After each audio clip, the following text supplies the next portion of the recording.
Kaina ko le te ke u whana tu pehe ngahi ta wha papa ko a wha ki atu me ngahi whawhiwhia peheni pe ko kore pe ke tuku mai ki whainga maari ko ni ku kore mai pe la tu sailosi mo konset liutai ke mau pe whainga maari ke tokoni atu ke tau polkalama ko ia i e whiawhini whataha pe amboi tau TJ whiwhao ko pe ki whirimotua whahoa ako ki moa ko whane whotwhitu afe pe a ko e whirimotua whai whatongi ao ai whanau na maurere mai moia mi tonga.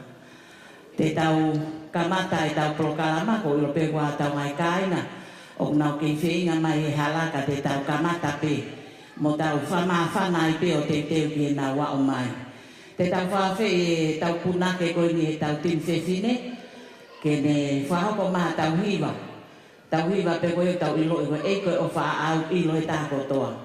Tau wesi e ua, pe ahiri koe ia te tau whawhi e tangata eik whai whekau ko hai pe whai whekau koe na mea mai me tau te pire kawa ke ni whahoko e tau fualotu.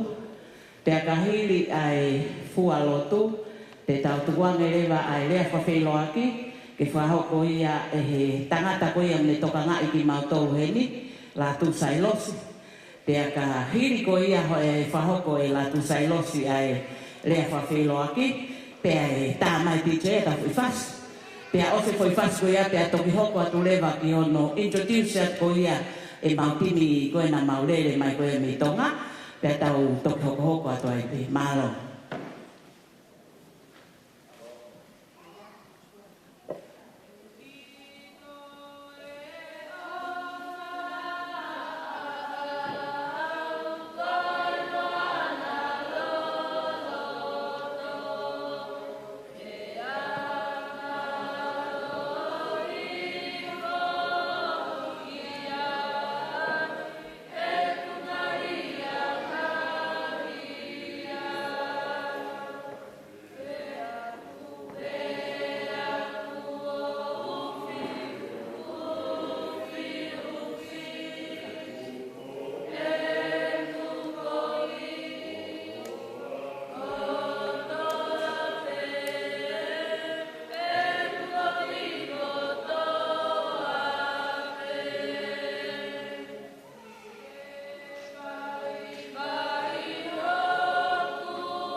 O kumamomoy ati hea Fiona. Ke tataki a mea katoa pe. A hono polo kalam. Te he kia konsep. Kau ngā kusailos. Pou ka ngā COVID. Te he isi kau fulau me tonga. Pou ka ngā si mau whanau ko hemi. Tunga i mau heni he mamaru e whareni. Ke iai hanga autokon. Ko e te ue whoki ki tonga. O tua ke a whioi pe a ngahi mea katoa. Ka ko mau moto o tonga o nui a ki he loto. Ko e uhinga ia e mau heni he mōko heni. Ke whekau ka waki ai e mau o whamu e mau whoaki. Pea tāwa i papatina ngaro e a Fiona. O tua o mau hanga kai ai haporo kalama ko tutu. Tō beke e a Fiona.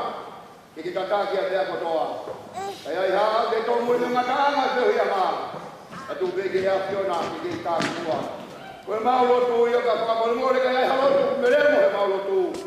Kari lotu ka maulotu ai a Fiona. Re tō mau e kiko Jisu Christ kalum te ola maria mau ni honi. Koe no koe halo whati kumatoro kotoa pepe o na hiri. As pai te o tai mata.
e na mota e ua fi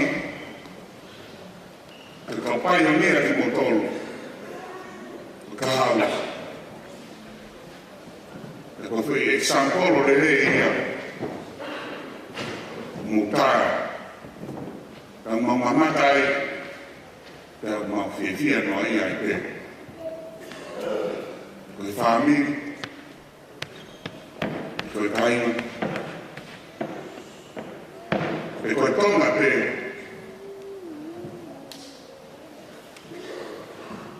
whia o mauloto fua whakamia ko ia o whakau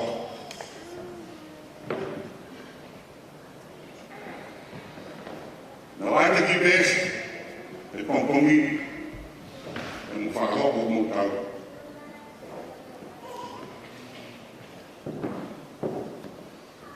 hawheta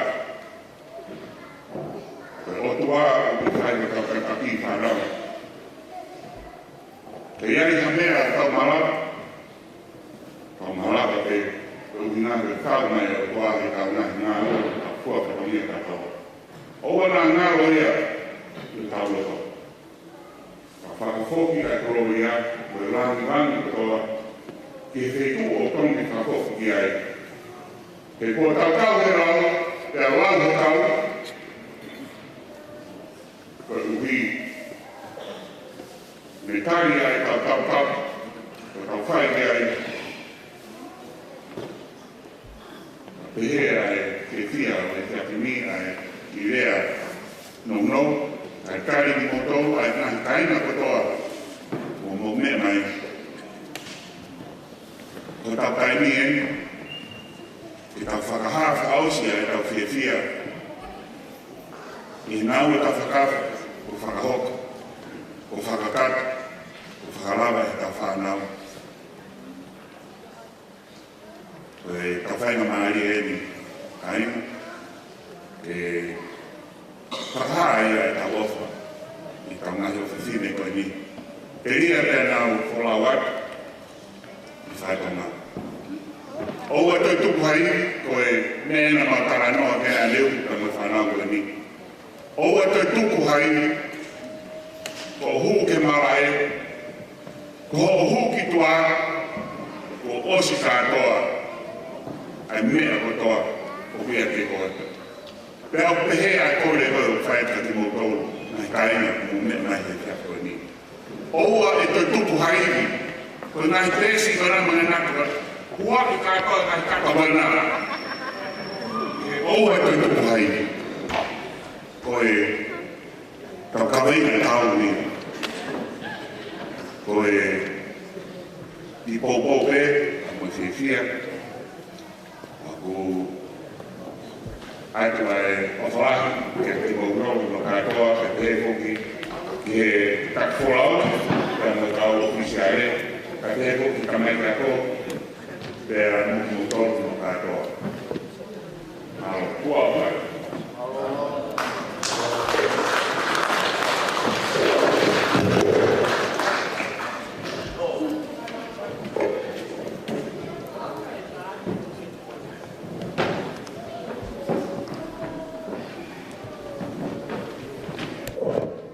Whamalo ke tau lea takari, pe kokole ke DJ tai maa ki whai whaseta, ke tau ki whaari, kai orewa ke au mai na ia e mau toko ua, ko toko tahawalu toko tahahiwa, toko tahawalu wa inga, ai ko toko ua noa fuk na mau mai moi me tonga, ua taha, wai moi ki tahine taha, nei amanaki ko ke mau wholau mai, ko si mao e nei misamo nea, pia si lavea he mau whamarosini.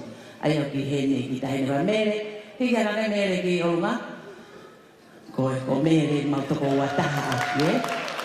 Pia na mau loto ko toko toa pe mo mau tim wholau, ke mau ombi ai pe mo mere he ko os mau ene tikite mo ene visa no mau. Ai o koe mau toko ua ko tau kapteni, pia mo i tau whikatolu. Ko kio kata mo basa o glere aki i mai nao na me ia umai. Nai ave nao aki whaimaha ke whahoko na whangaki siri. Mo ilo pe kainga o nai malu i whoke tau whanau he NRL. Pakapau ke haki mea nao o i tatai pepe si e pela. ave ki fai mahaki ke kau toe ta ki fa no wakai pe ko na ko ke ha me ala hi na fai pe no sifa au ni ki pa na sai pe pa ko na te na me ya o mai ko na o mai pe o introduce le vai ta fa na ka to ki ka ka to ma to ko wa no wa ta ha ki ko ya me ko ke ti ke tu ma ta ki foi fas ke tau ki disco wai pe ka hiri ko ya pe ka to ki hoko malo Sai, mau pergi tang hoko ki fasi. Kalau tu pergi tu waktu pergi manonon kau ini, kau tu kau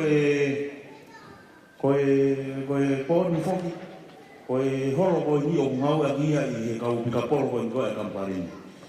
Pia kau buat heta mai kau ini kau otal mai, ke mau tu tak ngai be, kau pika polo, ke mau ki malo hebai ngai kau ini kau nak kau, fana kau nak ada mai kau ini.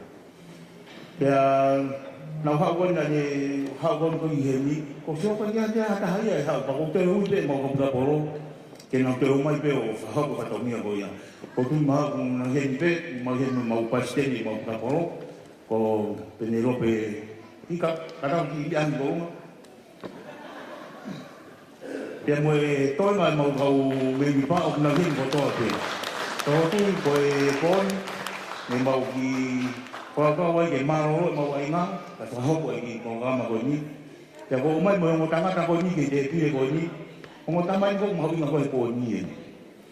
Kalau dia kau ini, kita ada tangga fasi kau faham kau tahu tu, dia kamatari kau kapal kau hata haya kau siahan di polkalam kau mau, kau pun kau tutur pergi wabi besapate. Yang mau nak tahu tahu mungkin. Oh, kamana tapi kalau mau tambah mau ingat nak kan ini ke faham kita program ayah om. Kita kita nak fasi kalau mau tahu mau. Yang mau kalau tahu mana baca ini jadi buang lebih di faham hal ni tahu apa ini faham kalau kita tahu program mau.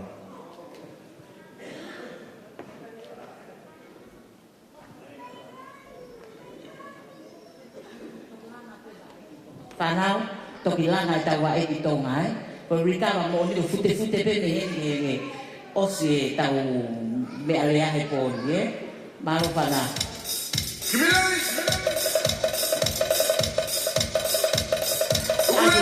Agora disco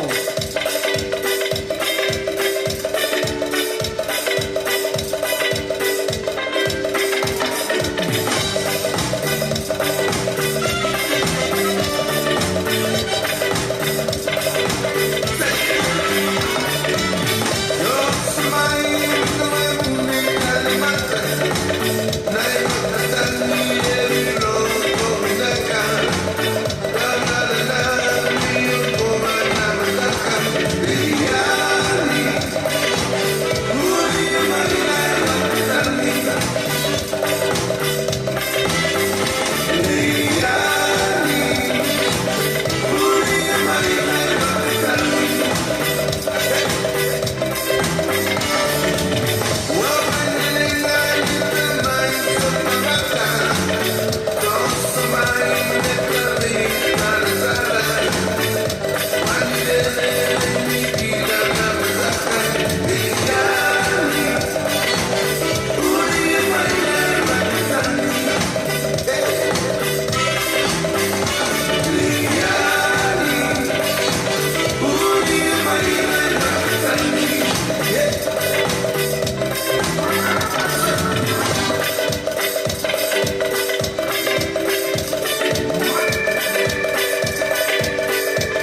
Mea foi tau whanau pe whamaloa koe ngahi whawrepe lau toa pe whahoko.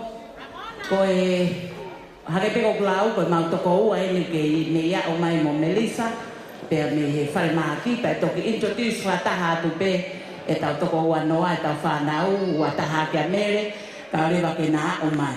A koe whainga maari e koe ni te u whahoko atu e au e mau kau ofisiale mau osi maa au e ni koe siu koe mautahi ni koe whaia koe ni koe sao te hau siu ki moan ki heni ko siu ati o laini koe whae ni whanau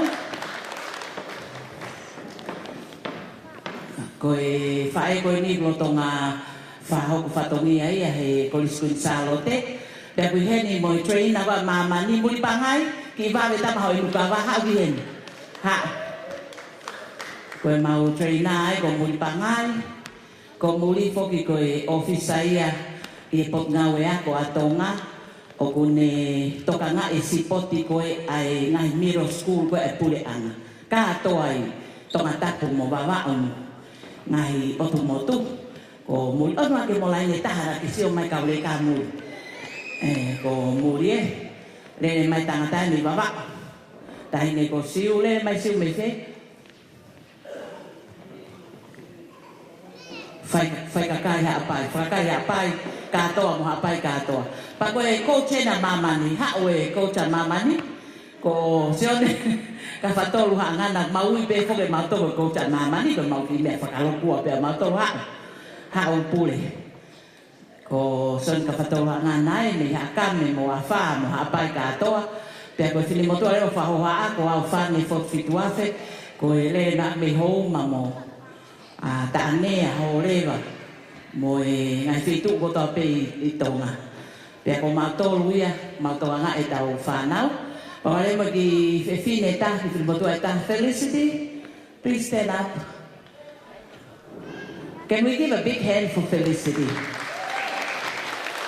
Felicity ko e tahine pe Australian te teu ke ne ala ngau volunteer NRL i tonga tena tokon lahi au pito fisio mo mau ngahi ngau e mo whakauli mai ka mau tolo tonga e mau e heni thank you Felicity koe ki taimi koe ni e oange ia ki e maupure fogeni ki a hangana ke ne whahonga ta mau ki lea lea he taimini peto lea pehe osi ta pai to whai pe ia mau le toto lea ke whata ki lea pea ka hiri koe ne ki lea ngahi family koe ka iaha ni inia helu wahana ngahi mea whakatau taha makehe ana tolu osi pe lea e coach pe hoko mo tolu ia koe ngai family te tewe mo tolu ko nea o mai pe e tau toko ua ko gua o mai introduce a tena tolu ka matai pe tau taulunga tau tolu ia e taulunga ki tahine koto ate pea ngai pe koe mena e whakalau koe he konsepti pe mo latu ko hai ki ofa ka fo ke poni e vai ta tau ka to pe ia ke ta whanau mantu ko mau hak fratini pe ta fe mau ke mau te foki pe me la mai ko ngawe whakataha ko ia te mau ki mare e mai mato ki lalo ki he kai oange ai whainga mari e ua ki ke whahoko atu e ha pasena ngana e mau ki lea he hoan malo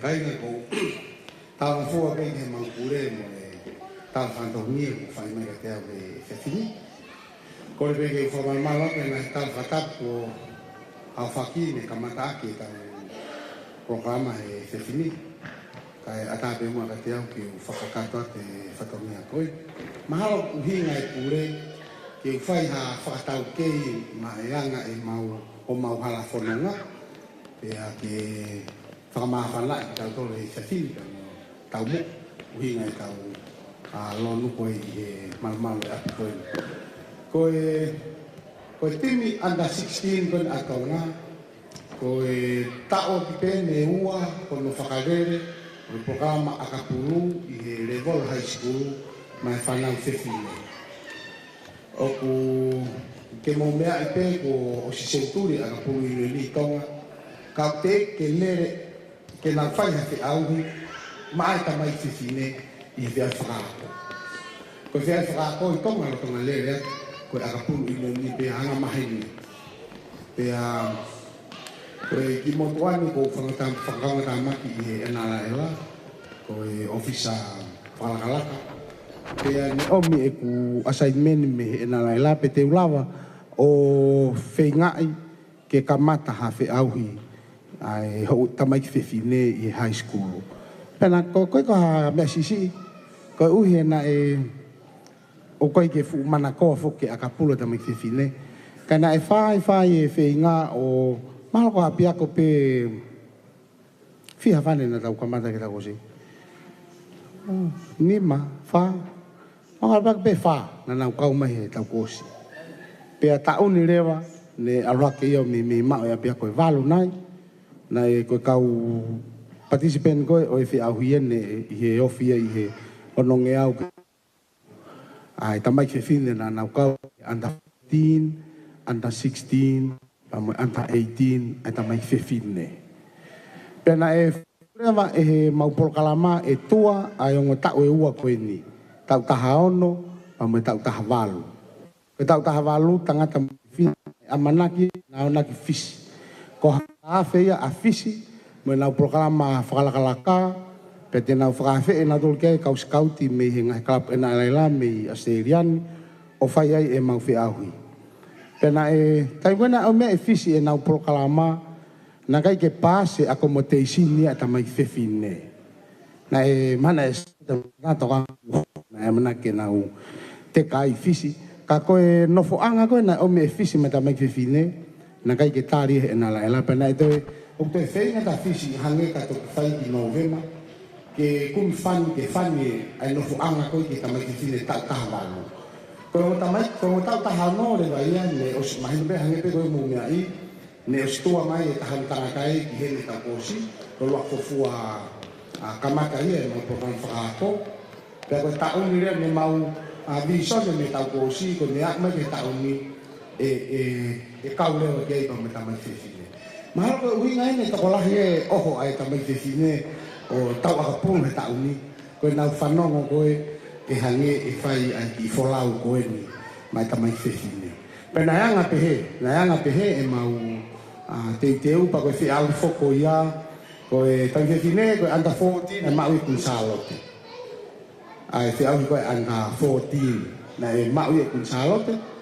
ko huna ku he nei fa ko kunsalo de ko pure ti ma ka puri ka to ya kunsalo pe ko tau tahano na mau e ria hona na me tau tahalo na te mau pe mu ye e ria hona i fe ahu ko ta mai ko kala no ata ta pe me awia i ta mai fe fine he ko e tamu anga ko e na la ela te kai ke lava fa galere fe ahu tangata ta ia fe ahu fe fine ko pau ke fa ka kau ta mai fe fine ia i he fe auhi. Pea, to awerewa mai fe auhi ki le volo o e primary school, uhinga kuhene ofisa ko malunga ko he mulipanga. Ko ia ma fe ngawe aki ko e ofisa ia ne tonga kato sipoti ai le volo ko e primary school mo kawe middle school atonga kato. Ko ia ma fe ngawe aki pe falere mai fe auhi e to ko ia i he anta 13 tangata mo fe fine. Pea ko hunga tala no ke uhinga mari ai si fa he mata fai he fa na ko ni sa pana fai le fe auhi pe na e ui ai squat to squat to la au pito o na tau fili ke to me e tin folau pe ko tui na mo me ai pe social media ko fa mo pe ke fa ta ta ina pe ha ta tala no polisi pe tala no ako pe tala no funga vaka na e fe au he fangita mai ki ko na tuunga pe o sia nge fili he ko faya ko toton ko e programa ena la na tu waki faya ko mo pure timi pa pe na to hi ai pe aseni mai ki hen ke ena la pe nolo ena la o na interview ki tonga ai faya ko mo pure timi pe ko faya ko na ne ma u ko ki mo tu ko faya ko mi afo ko tu a meri e tol ko ki mo tu ai na ne ma u ko ai foi posi pe ma u na na u so ma sino na do le ma pe fa ne ia pure ti mi ke mo me ai ko se fineni, ko se fine pe ne taha tonga o ku recognize e na ala ela. Pe ko fai tu o sai tu dona e na ala ia ki se fineni pe mo e akapuli ki. Mo mana tu pe ke se takai nga hi a se tu wa ki po ate ko yo se la ki ta no ada da de ne na ala. Pe ne ye ki me fa family na e mo ua ki ai a tua meri pe ko ako lo tonga ngau pe ke na ala pe ha pe o to koni ki he tau tamai te fine sai pe te mo ka ta pe ka pa te mo fatonga ne to ko la ya dia hona i he timi pe ne si ta palasia e he social media ai kaunangani pe mo e na ala kamu mana tu ko na ala ko programa na to na ngau hanga project o kuia pe na nga he ko me na to ko ke te lava ta ia fai tutu ni ki ai kapana ko ha programa pot ngau ya ko pe ko ha pote aga pulu mahalo te na lawa pe na to fai na nga tutu fa ka na to ko ena la ela na o na ngau fa project ta ko fai project ko ya o si ai pe na nga tutu ni pau ona pe a ko uhinga ia ne o ange pe fa nga mari mai re taha pa ko re taha na filio na nga tunga ai ni kuia e toko hua taha koe ni. Ko kore whamore mara ke mātanga. Ko tu ia wia, he kai loi maha taha ia, ku ke mea peho mea ngā mo ke pehe, na hanga whewe toko lahe pia ria hona ia. Tau ai pe mo ke tau ataina e tau tala noa, i he whalako ni tau tala ngai, na e whai pia ke whiri ke re taha. E he whai ako ia mene kau whai whiri. Pea maua koe whai ako ia pau, hu mai pea wia o hoko ate ngā ue, ki he whanau whiwhine koe ni. Ko tai mwana e whai mai ngai whihuia ko ia ka inga, ko koe ka haptari a koe ki ai. Pea he tau ngau e koe whakamamani lahi, o koe pe ke tau whaatari tau tolo ke ngai whihui ko ia. He lo loa ia pa kai ke whakamahino e, ai whakamatala i he tai meni. Ka kou tui au, osi e nau wa inga tolu koe ni, ne stari kato e whihui ki tonga. Moha mea nau tala whiri ai, hane pehea i hana e mau whiri. Ai timi nai ngai whakau ne tala mai kai ke wahe pe ko whakalakala na kai ke hapakampehe na laila ko ena laila na whima pina toi ni reitaha aia ka pau e toki tua maha timi a haakame he kahau e whiria ko nana to whakalakala pero ha nau timi pika polo te nau tua mai mi haakame he komiki pika polo ko ni e hau taware ia hau a asa te mataika e umehe ko na wana to whakalakala ka koe programa koe e na laila pa mono whaunga na uhinga pe ke o mererei taha. Pa koe uhinga ia o i ki tunga whanau koe ni. Ko ia ko kore whamore ke mātanga, ko i ki longa i whanau koe ni o ku kakato ai ai ngahi tare niti ke kea. Ue o tamai ke whineu, tua kange riani ta riani momere. Ko mo whine muia koe ni, una tau whawhonua na ua mai soka whawhonua. Na asfafolau na wahe soka. Ko ngo tamai ki mere ko ha fatongia ke akakai ko lo ko tamai bar mo fadam to tahin akafahu ko ne nai ko tahin soka ya tatai me kita hin ko ne labea pe aku fiwe soka fe ngamai tanen kitami reva ke maki eva ke seria te alo soka ke seria pate mato foco ma foca ke soka sai malo pito o ko ta ke fine ko ni me iba va o tu fa ko te pure fere to a ta pe a fe va ko mere o durei tu ga durei ve Mario kapea ko wale fan ta mai ko ni o ko kita ni kun salo de pesta. Ko gitu tu ake kita kun salote. Kiko ko hau fakare ure va ia to me mama fa sporti fraco. Kun salote peta. Ko ia to ta pena ni pro me kun salote to ko ni ma wai kita ia fena mare. Ko kano kakika ko tai ni to me mama fa. Sa o ko foi grupo leva ko ni a caustare re sporti aderita. Kata ki pena ko fraco ko ta ni nai kai ke fai hatala no ako. Ka ko hoa ia ka aurere ka pa mo ri la he bon o vihene ka stare le ko ali hona he intermediate antina na frawa na do luai ai ku hene ala vingoa tu ifua ia mo pangai ko pangai na toki pull out pe last minute na e lavea pa i he ni leo pe mo sta ta katoa ko no ko le ki mai mi frema ke ta katoa mana e o mo nga skalo ko ngai si no avasa fereti ko ki foi to faia ko ni kainga ko o ko neo na intermediate una wo mataha na to e katoa ke sinya ko ko na taime na to he te au wa ngeau mo fa ngeau o mataha pe ki kau vasa ia pe mo lau hingoa pe mo tuifua nengo la vea meriame ka ko meriame fuke ta wa ko sare ria ya na intermediate e chinya ta gere mo ki mo ki tane ko ta hu ki ha per maki ko ki tane be mo to ko ni ko ki tane sta ya tu po hai ko ki tane me toula me tawa wa wa mo hakame si ha mo le be ko hakame sai malo lo fa matala ka unga ko fa matala ko finga ke ulo ha me na lo to pure ke fai fu ile ko ni ko kwasai ni ke to ile fa ma bo pe anai sai ko ko ke matanga ta ku pas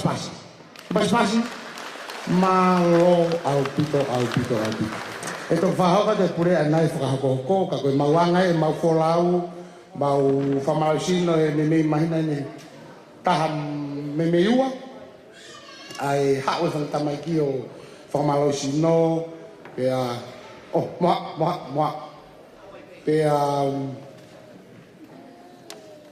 malo pito ko ngi mo ki pas ko ta ki ko na lava lu le si malo au pito to i fo maulo to ngari fanya tama ke on kita mai ki ka ko na ngari fanya mari ete ko dai ko wak fakata ngai matua na ku koreng ke ngai matua me na fa nau ko awia ko lu se fa pe pe matatau kapau te ke ngoi ko matua o ko ke fe unga ku ngai le ak mo ki princesi tore wa mo kato ba mo fok kapau te mongo yo ku kona hakure o peteu le orolahi peteu hufa tapu kokono ia ko kitahine ko ke grea pe ko ki ai api tore wa be hetanimi kato fogle wa muto ko ngai api ko aka puluri ki ko spoti pe ia tahai mamani te tau alwa tu kirangi ko spoti fa me ka wangelo ko tauri ko uhinga na talanga ke ngai matua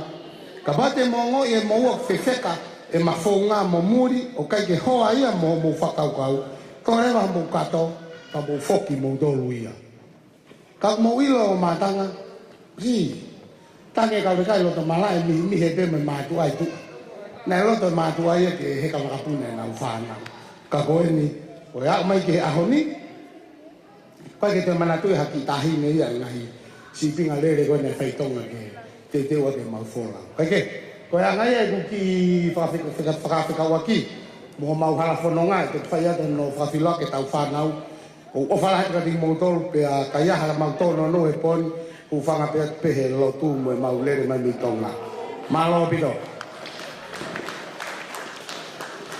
malo ko ni ko a mai tau fa nau pa ko lo to ai pe ke fa filo ke to ai pe ki nau tolo ko e anga ni tau fa filo aki te tau kamata pe me kapteni vasa ko vasari va fereti en hau ko hau pe to o mai ka tala ko hau me fe mo ngai fe tu ke pe os go ya pe ke to ale va tu he pa tau fa ko ho ko pe fika raki u ho ko tai pe Mara pete mau fa mari ko fisiera he pito ke o fa felo ke atua ko kinwa ko vasari va fereti ko hau me tonga ko ka ko wai ko konga ki baba o le matua ko hau hunga ya mo nakolo homa va mo fasi mo yafi ko yape malo alo tu mo lau hingoa ko ti weti lau hingoa ni ko vasali va feleti va betaha ni atongani pe ua ke ko de va fika wan pipi ke petu ako vasa si poti atelita tala hingoa mo kolo koko hingoa ko tiweti o fakimuri malanda hingoa ko hame te kiu baba matai ka ya apai ke malo fika ua Welelele ipe ta wa alfa mahakina ta to he ni ta to hela. Ko inga ko me vin kata ko me haka me mota wa. Hakame Marian ke o kata. Hakame mo tau fika fa. Hau tau fika fa. Fa fio fi mai ha. Ko le liani va haini. O va ula hitala ka to ngai kolo ke ha me liani Malo bete ma fa male. Ko winga ko lian va ko le mai me freto ali ma to. Ko mau ka wa uwe ma to fika nima. Ko ya. O ko se ai fika tolu. Melian ha. Na ngalo melian ha fika tolu. Ha. Ko melian me pa ngai le horsepower. Ko hingoa ko miriam pangai ko lele mai ni kapa whare vai. Haka me tane a play mata. Kau halo. Malo fika tolu ya. Fika fa liani fika nima. Ko tahi ni ko nalo to mata. Ko hingoa ko nalo to mata ko me hate o ha feva no muka pangai hapai mata aho ewa ni wa fo o ko te malo pas ga ngaloto ha o fika hauko ono ha mo si lo pe mo ko ko fese ni mama ni kalau aku per ko hingoa ko kalau per ko lele mai me longolong ko fo ui hapai mo homa ke dikau. Pas na kalau ya fitu ha dai ni ako faith sabe o que he na te fai me disco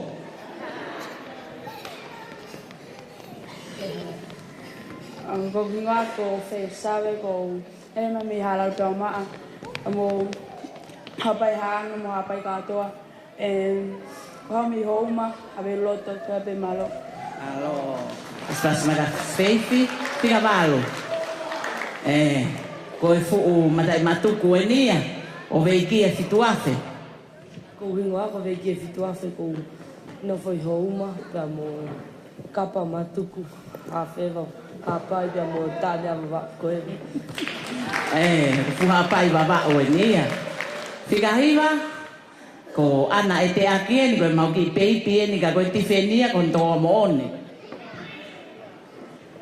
Malo ma whanga mare ko kuingoa ko ana e te aki ko ha me homa ka mo utulei wawa o mo tane pe malo fika ho fulu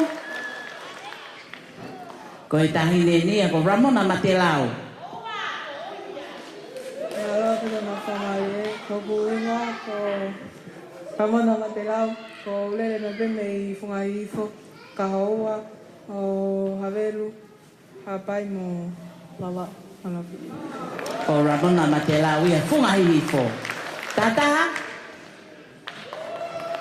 ha tahi ni ko Joen ofa ke ruere le pe Joen ko kinga ka Joen ofa ko ho me kalau ngala pa hate malo hate hoia tawa ko ui pe fogenia ko princesi ko ma me ko no ulu tata vili pe ka ko tata o kon do mo oni o fa fonua ko kinga ko fa fonua ko le mane fa hefa fale lo ai ko ko tahi nei a me fale lo pe mo fa ta tolu ko vasaya ha ole ta fa ta ini ya ko ini ko no ma ko malu ini ko kingoa ko kala ini no ma ko mal ko ha me hapai pare lo ha kami mo utula utula wi mo ha kami ta nima ta ini ko falakika ta na holo ko metali ko la ini tolo me mama fa. Ala pila mo pangmare ko nga ko fati kalau man tanah ko le mai me have loto pangai kalau pe kahapai pe mo hunga matai ka baba pe malap Oa to atu tano tahine ni ko to faiva la locasia malo mo pangmare ko nga ko to a filma uma faiva ko le mai microfone assim Kolfo uia mo asin. Hawai pe tahine ko ni. Ko tahine ni ko mereses man pale napa. Malo pita mafai mari. Ko vinga ko mereses man tal fori kama vaitang yo kalan pale napa. Ko lele mai me faga kai hapai. Mai tapa ko to hapai. La paha tal fo. O ma e ua.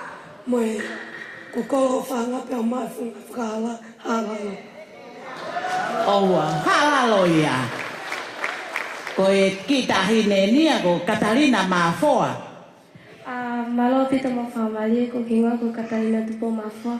Pia ko le mai me hakan hasin no muka pia menusila. Oua, no muka hasini, hakame. Hoko. Ko ki pepe nia maui pe ko tarita pepa tautai. Ko inga ko tarita tautai pepa. Ko lele mai me vai ni poto. Halalo whakakai po ko tala kau vai haano. Kapawawau ni watop tap. Oua. Kono ki ko ye pe sisi taha ko tai mi o hu ai lo tai len tatao ko pau hoko mai. E tau tahine ko ini ko ofa tu ifuain lau kakato ngai kolo ofa sai ko hinga ko ofa helo tu matahina tu ifua ko ha om papa matai ka ha pai pagai moto ko ka ho matai ke dia ham pangai moto matai ka baba ka toa mele ha ko mele ko to wan noi pa ko mele na ha pe mele ma wota kero pe mo mele mo feinga yo no va yo si o toke tai ben ke lava foke soka ika te ke liki pe te to soka ko ngwa ko me fa ka kala ko le mai me o tule mo makave baba o tule mo makave baba ha ke me ki loto ki koi hoek makai na ko se ta fa na wen koi ni ko na tu koi ni pe te tau ai ha fu fo I pase woa Pase woa te teu ai.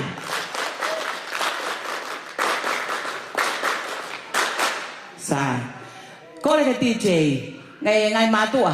Ko tau whanauen ko le ospe ko ni hoko te pe tau lunga. Tau lunga to ta ko toa. Mana tu mau aka pululi ki pe kwa fo ko ga tare ni ka ko siu poto tau lunga. Ko ia ne ko ka ko pa tau lunga to ta ko toa pe. Tole ke kole tinche ke tai ma ki foi fas ke nau ki fa me ite ka to ai ospe wa hoko ato ai pe tau ai taulunga ka bata pe me kapteni o al ai pe taulunga ki os malo lau tau anda ia tana ni salote a hoko ora pata mai mo ta ko ta pasai e ta bona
lalo ke to koko ka ta pol kalama o ka pe foke mo lo to pe foke mo lo he na mo no foko tonga na ngai apia ko na mawo mai ko mawo mi ko mau timi ko ke to ai apia ko ya mau ha ko to pe ko tonga ko to pe mau tol ma fa fo ai mai ho tau ki fonua tupuanga kai ke te mau tala atu ai pesi ko lisi na wa ko ai ko le atu ki akika ta na holo me ma kika ki mua ko kika ko taine me kolis kuin salote pas-pasi ma kika ko Marian ke okata Marian ko taine me kolis tupo high school pas-pasi a Marian o galela mo tau toko ua me lalo ka asia ko kaloafu perk pe a motoa faiva uno aki mua kaloafu motoa ke si o pas-pasi mai o tamai me lalo ka asia Pagwaile vai tau toko tahao no uno ki mua tau toko tahao no koe toko tahao no me Liahona High School koe tau toko tahao no ini pia me Liahona pas-pasi mai Iyo ki moki uno leva ki mui koe wha osi o ki ai tau whangita mai whewhine heni nau ki tau tahanima pe taun koe timi fuk tahao no koe tau whangita mai whewhine tau tahanima ana una ka ana ki mua ko Liani pia mo Katalina Maafoa mo veiki e fituafi. Me tau whangta mai koe nau tau tahani mai taun te nau toi tahao no peo vai ngā ka puru he. E tau whoo pas-pasi mai tau whanau. O ia. E koe maulawa ia mo mea atua ki lalo kai tukuangea e floa ki he tau ngahi mātua. Teu mai taulunga tau kapteni ko ia e kamata ko vasa tene kamata e tau taulunga. O si pefo i fasi koe ni. Ka pau kai ke aha toi wharea mai mea wheitu tau kamata ai pe ia vasa ke ni whahoko i tau taulunga ua ki nalo.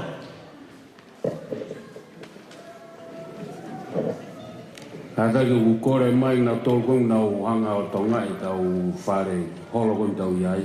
Wai ki ngofua maa tapaka e apiako e. Whe mau pe ka pau maa tapaka i tu ape ke ti whamoi moi. Pea koe tau pāwhi muk tūpe ki tō wato matau. Mao.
whawheta vasari wa whereti, koe mau kaptenia ke laka mai ki lot maari, vasa?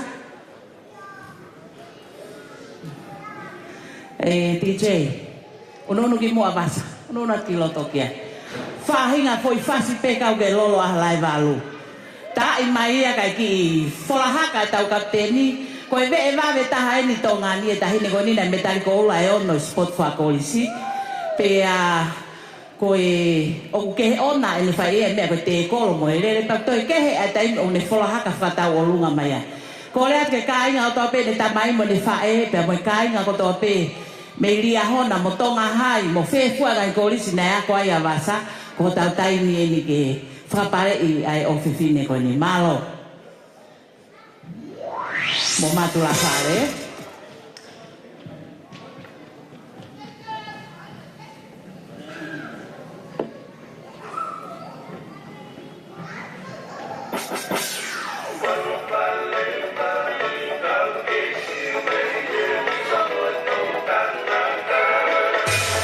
Hands up, hands up, hands up.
Koe tau kaptenia, koe whaawa ia e tau ta'alunga ko ia i e whiawhini.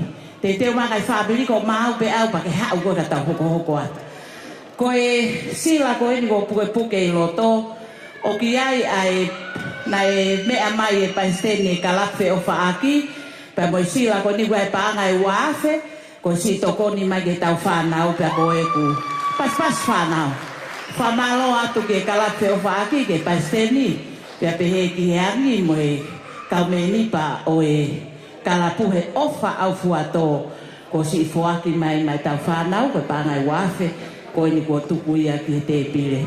Ko korea ka konseti hau ke whahoko ange mua na whai ko lapa vare ke whahoko ange ai tau taolunga mahu inga ko ia au kulolotonga teu mai ko ia he ahoni ko si ofa ia ho tau ka inga Australia i he ahoni malo. Io, malo pito fane korbe ke u fatura watu hafanga pa mo more he katonganga ke te unga pe ko fia koe tōtau whahoa atu ko konsep liutai, pea ko mawhana he whie kaunga poupou ki he whanau koe ni, pea mo whane kawha kau mā muri. Tōla he pito ki mou tōru sa mou ofa mai, o ku iro mei langi. Pea ku tōla he pito kau sponsor, nau whanongo ke whakalea ki he pataloni o e grupu Pikapolo Kambaleni. Kata ki te he mauloloa, ka koe mawhana hakuloto, ko hinga nai au ke mou minit whakaosi, na mau kei whenga i pēsi nofo anga longa i whanau. Pea whai e kore mo i tuki, pea tari he grupu Pikapolo. Pea kapau na i kai ai ofa ko ia, umaa ngahi ofa ke he kehe ukai ke ulawa whakalaua, he kai lava ai mai moa na eo mai mwe whanau me tonga eiki. Pea kou loto honga ia i he whakaha mai ki ati au he taha kau sponsor, siale paru mono family. Pou mau pe a siale i ngai korokarama kou kau ki ai, ngai korokarama e pilini sesi, ka maa e pureanga tonga. Ko ia o ku Trade Commissioner i Western Australia, ki PF mai pureanga tonga. Pea neongo e mama o siene nofo, o ku kakau mai pe ke whaha e ne ofa mo e pou whanau. Kou whamalo ai ki a siale, pea kou kore e pe, ke tuko whainga maare koe ni ke whaisi ma whana ho no ofe fine, ka tau toki hoko atu, malo bito.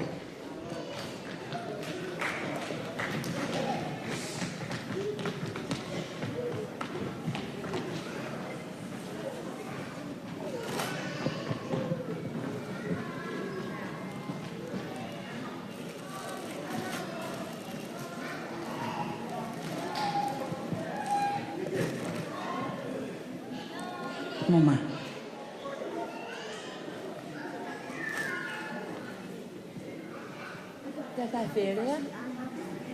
Whamaloa ke si whamiri koe ni. Whanau te te tatu rā whare.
Pasi mai malo pito tahini si ofa pea kohi koe ofa lahi nai whahoko koe whanau e koe. This is for you.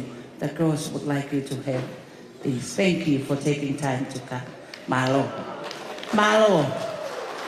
Koe o sosio to hange kwa ko mohe koe tau whanau a tau tol. Ko whea veiki e.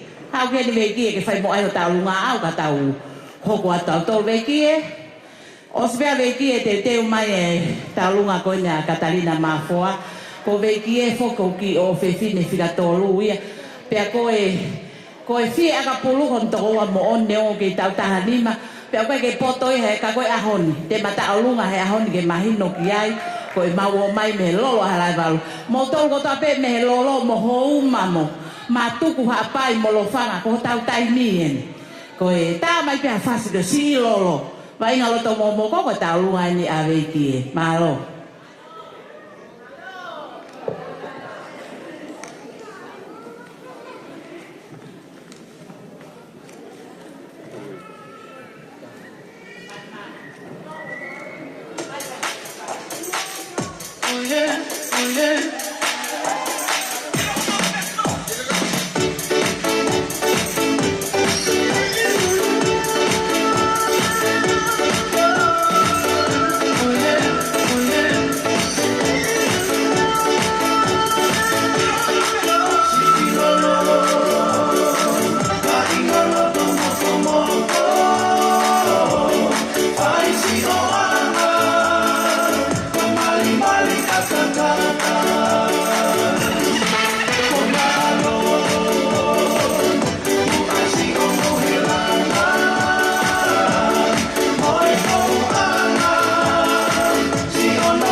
mai pare tanak mai te pire ko e tau lunga no hoko o go ange mai kitahi ne ko ni ko Katalina Mafoa mo ha Mafoa me ha kani ha sini pe mo no muka ka to hala to mo i pe mo e horsepower ko tau tai ni e ni ga mika mo e kai nga ko to pe ha kani malo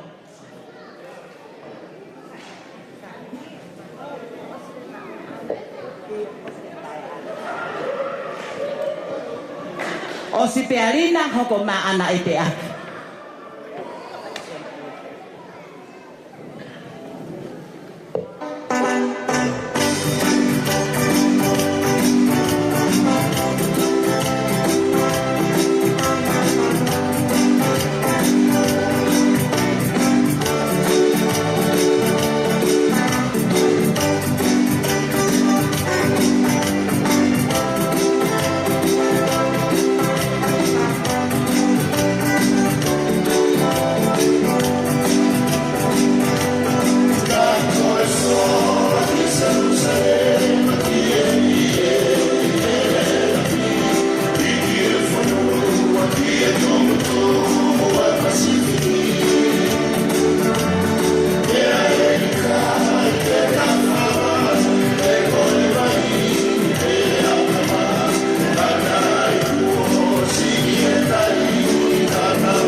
Ko e tahi ne honi ho ana e te aki. Ana e te aki ne o houma. Utulei. Mo whewhua ana. Mo tānea. Tānea mo lalo mo houma katoa mo. Wawa ukat katoa. Utulei. Po utulei. Ko e hukai ni a mamani e ni. Ko ana e te aki. Sai kai nga ko fefia e kolea ki whenga maria koe ni ke whahoka te ki whame i te masiva koe ni pea maho mo mea i pe he whakalea koe taolunga ene ki tahine koe ni ko ana e te aki ko ne tamai ko siwa e te aki pei houma pea koe ne whae mei he turi ki taulanga ko mohi whae pe he waka o te sio hema sio mata upe ko sio ia ke ki motunga ko utulei. Pea koe ki tamsi tu la whare koe ni, ko ne hawana me hihifo. Pea koe whanau e na e whalata pea mo pirimi whelila. Whane koe ki talataha koe ni, koe tokoni atu pe ki he whainga mo whakahoko pea mo whanau. Mau maua whewhia lahi e mamata he wainga a Maria mo whahalo mamata whahoko he whanau. Tua whata.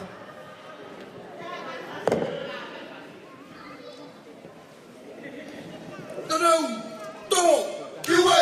He me ape mu aka whainga, i he hiwa mo e aka whakatonga. Haka ilalo, haka ilalo, haka ilata pe ki whainga e sino. Kiwe! He me ape mu aka whainga, i he hiwa mo e aka whakatonga. Haka ilalo, haka ilalo, haka ilata pe ki whainga e sino. Kiwe! Tanu e loto, e sino, tanu e sio, e tanu e ora. Aku kata e mati e rahi na paho, e oku me ia i a oku kataho. Kiwe! Tanu e loto, tanu e sino, tanu e sio, e tanu e ora. Aku kata e mati e rahi na paho, e oku me ia i a oku kataho. Kiwe! E laka pimu, a laka pimu, a kwarela to, a kwarela to. Au melangi, a kakao pasi pe matai. Kiwe! E laka pimu, a laka pimu, a kwarela to, a kwarela to. Au melangi, a kakao pasi pe matai.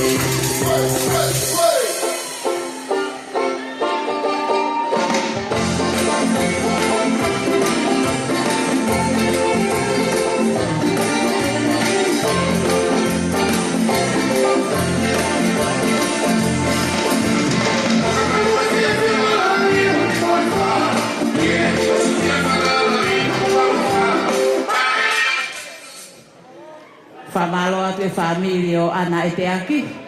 Mei wawa o lahi pea mo houma. I he ofa ko whahoko.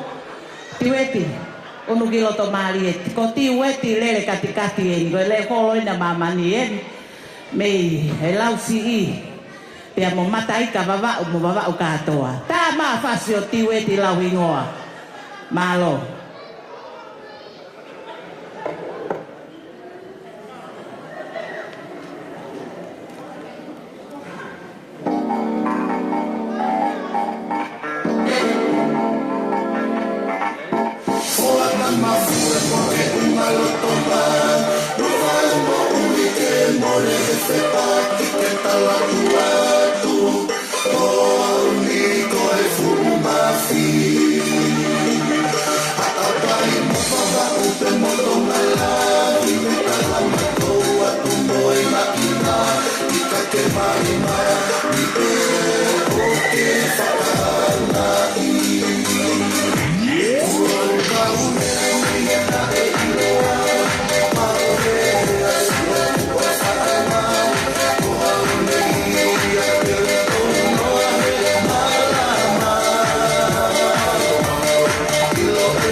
Ai ko fie pita he whainga maari e koe ni ke whahoka tai e tālunga koni hoko. Ko e tālunga koe ni ko e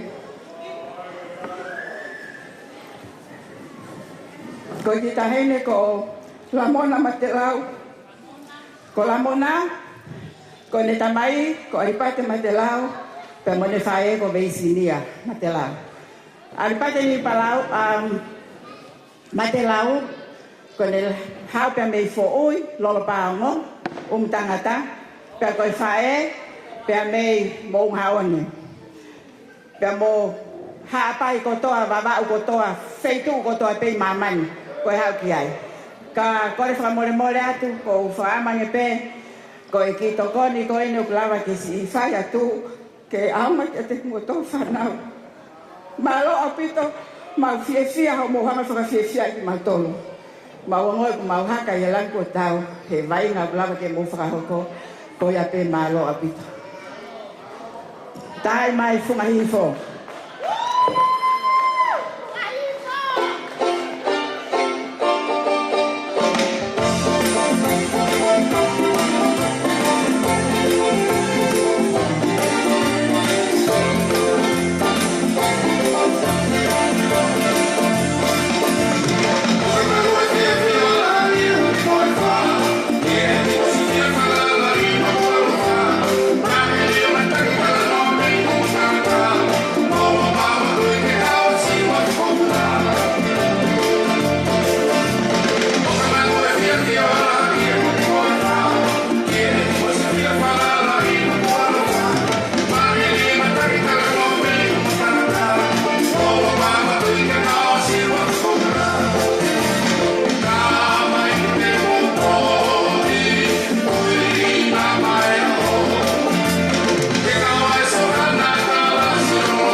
Whamaloa ki familia o Ramona Matelau.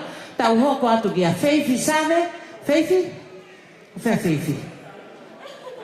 Koau. Ia. Feifi ke mau pe hueni. Pe hau ala te pikiloto. Ko Feifi Save ni ko haa klalo, haa kame houma, katoa pe bo mawau mo hapai. Tā mano fas, kai piskou a Feifi.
atu. Tupe mua ki whainga maria ko ni ke u hawa tuai. Pe kai atai ki i taimi ko ni ke si lava mai ki tahine ko ni ko unaloto mata. He kai ke u whakarea te ngai wheitu una ato hata. Kai i te ngia mo tu atu a koe ni. Tupe kia una ke ne toe whahātua no pui tua. Pea hiri pe koea e whaosia tu rewa e tu ki whaoa a pea toki hoko atu.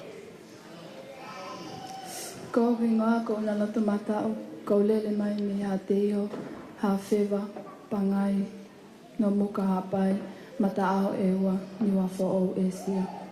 Mo niwa topta, ma rapita. Mino? Sai koe, i ope pire koe ni koe tuke fine koe kono ki fohai ni wana e pipine koe ni. Pea koe kukui koe siana ko ngangai hao. Koe hao ia koe toko wai au hawea upe e tui hate iho. Pea koe ulere mai me sila pe lua. Pea koe taha ne ngai ope pine koe tutuke ia sila pe lua. Pea koe whae koe hao ia me niwa ho ou. Pea maha pehe kai ki toi ke aia koe whamiri koe ni ku nau ai hao anga e ofine koe ni koe ape mao. Sai koe tukureva taimin. O koe onki angkolo e ua heni e ongo ki tunga ane ai whae koe ni a unaloto. A tulei ni pia moafu. Mo mao me ai lalo e ko mo taimin ke ilo e o mo mata he mea koe ni moai. Kore atu ke kainga ko toa pe, koe whinga koe ni me a tau tolu ko toa pe tau whangi o whewhine koe ni. Koe ke tau lau tuunga nemo tau masiva, tau taimi fia ia tonga, koe ke tau lawa ia tau o vat.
Whamalo atu e si whanga kui.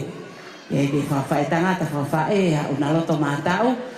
E taulunga mā whanau e ahoni. Te tau hoko atu lewa kia liani waha, ko mawa ulahi eni. Liani, mea mai ki loto ospea liani hoko atu lewa, tarita pepa tau tahi. Hau liani ki loto maari eki he. Tai tuku ki he whae ke ni whakarea atu. Ko le whakamore atu peke he mātanga, ko loto peke wa atu haki i pui tu a tō tāko e ni. Hange pe ko ia le mō whanongoa, ko e piwa wawa uen. O ko u whawhei he ni a mele whare kakala, kataki ma. Ko e o piwa wawa uen. O ko loto pe awea ke whakataha i tuhana whasi o nau. Ko e pui tu ai o kita mai ki ko e ni. O ku nase hoko taki ho mau ka i ngai wawa o. Aki pe hona tare ni ki. Tau e tupo e o kita mai ko e ni mo na wa inga he soka. Tau ko osi he mahina tatau pe una wihe ni ai. Na na folawat ki tahiti. Pia koe na foki mai koe me tahiti. Mo e lawang e amuri koe o vai ki polo kalama koe ni. Kai haasi mai ai pe e muri ai o tamai ki. Kai ke. Ko hana tare ni ti ia. Lo toko e te umai solau. Ko tā ne ai kalapu ai soka. Si e mak ke na foki a ke na ke soka koe te ue solau. Pena e tukuta watai na pe ke na fili. Na fili rewa ke na solau mai e akapulo. Ko iai, o ku iai e kau wawa ko toa pe ia heni. Kai ke ito e whakahelau he lau, me i lei mātu ape ki koloa, koe wawa. O ku iai e tula whare e o kita mai kini, o ku i heni a konseti, whatongia ta auwha, molaka mai koe tula whare e o kita mai kini. Ko mere whare kakala, ko ene ta mai, ko nani, tangata āpurulahi ai wawa. Pea, ko loto pe ke whataha hona whasi, te ko kita mai kini kuna mana watahapi. Ko iai tamea, kātaki, tae me peko si lolo he koe o piwa wawa ui. Kua e whangatamai heni a riani, no whangatunga ane, mo kātaki, kono whangatonga man me yono, mo mawai, mo hao ke no whai tālunga a riani, bāno.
Maloliani, Pegamele, Farkakala, Talita, O tālita whea tālita pepe.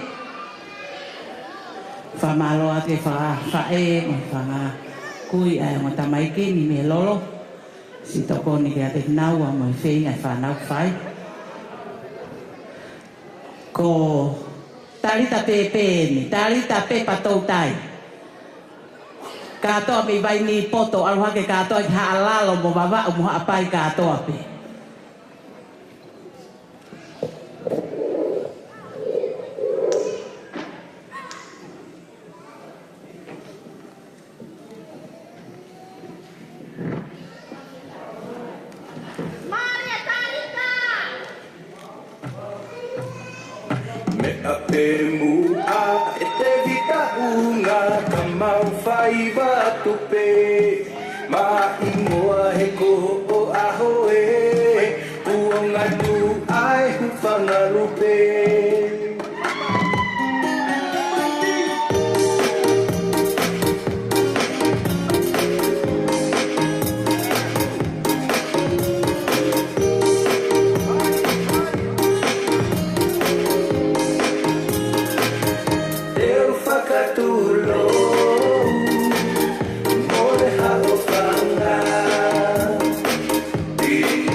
Whafonua, ko o whaini o svepe ahoko maa mele sesmani pare napa. Iyo, te tuwane ke he tahini ko ni ke wharea ta o whafonua. Maloho maulele I kautonga. Ko kuhingoa whatentene na whanofa kau ko habibi. Pea ko kuhawe po ni kau mea. Na si tufu kapa pe pau hawa ke ki tahene pupika hango furu ko eni matatoru ko ni kon amotoru. Ani ko matela Ramona. O ke hoko pe ko katea o lere malo sino malo. Ko ki talonga ko ni kainga o te muhusi o pehe. Ko ki tahene ko ni me fahefa. Ko ku lere mai aku fahefa po ui tataha tau tafkiki me hatafi. Ko iai. Ko ka fahefa pe ke asi mahataha. Maharu nau tako to fare mahaki kotoa. Ko kai ko here helu o tata o to fare mahaki. Ka kai te nau sio mai pa na o mai ko ti mata ni me fahefa. Ne o pesi ene hau ka ko hawa ko ti toa si pe ia e tahine ka ko roa pe kusi Ilonga pe a whahepa. Ko ia i ko mautoro kona tautu mai, na ke he kapasian ki whahepa, o no pe whahepa, ha o mai haki tora hango fu. He koe tau a ko ni hana na me whahepa. Ko ne osperi ka ke mo mafu a pare, a roa mo tau aka mo no tai tau ahe. Ko ia i, malo a pito, e ti chei ta mai moe whasi kon hau a te a pa more more. Pea toi hare vai. Ko ia ko toa. Eke whahepa. Thế thì bố má quay học ăn thì à? Thế thì má phải phải. Bố dạy học phải hay bố có phần học ra cái áo đó cái này cái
Kola ke kita hene kon ko kio kata lava mai ki loto ko family eni punau ma mai ke faho ko ha wai pe kio kata ki loto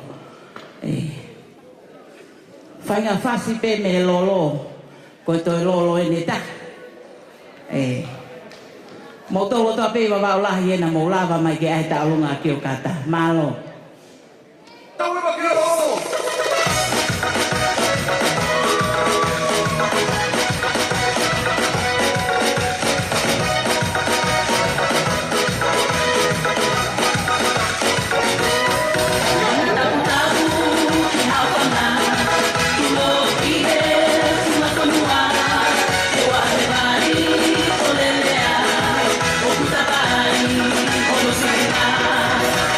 Tapu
kio kata. Kika, alwa kai pe kika ki lot mari. O kika ta maholo eni. Mo tol ko to pe ko skun salote. Ko e kolis ko tupo. Ko ta fasilahi eni ko eni. E ta mai kai fabeite ko fe ta fai ako. Siu, hau ki heni ke mo. Ko ia, kile ako. Io, whakatulo watu. Kore peke u whakamalmal watu he hawhanga e koni mo e whiwhia e koni. Kai tuku pe mua ke u whawhawho ngati mo whakakato atu ai whatongia. Ko e tunga ane ki he tu whiwhine koini. Kia mo e taurunga e whiawhine. Ko e tu whiwhine koini. Ko e ne lere mai pia me havelu. Pia mo hapai katoa.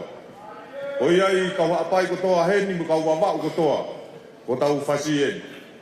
Kau tarano atu ki he pui tua e kau nanga ko eni. Ko e hako mai eni. Ko e helo iloa ko iai he akapulu ko Chona Lomu. Pea ko Kika Lomu e. Ko iai hapai kotoa ko retu DJ. Ta i mai whasilahi. Pea ta i ma geuke. Halo.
Malo pito kika. Ko feta hine ko ngo toa faiva.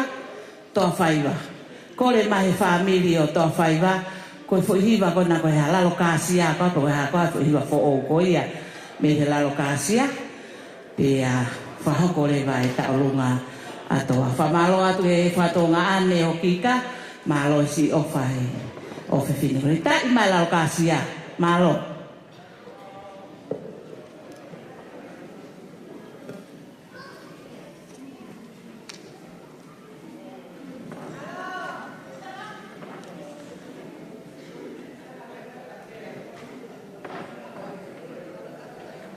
Thank you for...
ai pe ai. Kalo afu, uno atai pe kalo afu ki mua. Toi ta i mai pe mo lalo kasia ke hoko atai pe kalo afu ia i mua. Ke hoko whakataha atai pe ia. Koe ngota mai ki nia me lalo kasia. Toi hoko atai pe tau fui fasi atau tolue. Lalo kasia pe waha fui fasi ta olunga au kalo afu. Iyo, ko ia. Hiri pe a kalo afu tau toi si i pe. Pe te tau hoko at lewa ki a Joanne Ofa. Hoko atu ki a Sesmani. Pe a mo Pangai. Mo Noma. Koe talunga wha au si tok whae Ofa tu i fua. Ko Ofa whika wanoa ko ia e wha mui mui tā. Ma tau mi os. Toi pe haa fōua pe a os.